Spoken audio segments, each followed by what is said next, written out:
أَوْ كَالَّذِي مَرَّ عَلَى قَرْيَةٍ وَهِيَ خَاوِيَةٌ عَلَى عُرُوشِهَا قَالَ أَنَّىٰ يُحْيِي هَٰذِهِ اللَّهُ بَعْدَ مَوْتِهَا فَأَمَاتَهُ اللَّهُ 100 عَامٍ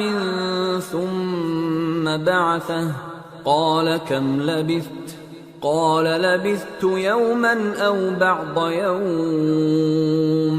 قال بل لبثت 100 عام فانظر إلى طعامك وشرابك لم يتسنه وانظر إلى حمارك ولنجعلك آية للناس وانظر إلى العظام كيف ننشزها ثم نكسوها لحما فلما تبين له قال أعلم أن الله على كل شيء قدیر۔ یا اسی طرح اس شخص کو نہیں دیکھا جس کا ایک بستی پر جو اپنی چھتوں پر گری پڑی تھی گزر ہوا،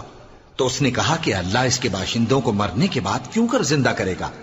تو اللہ نے اس کی روح قبض کر لی اور 100 برس تک اس کو مردہ رکھا،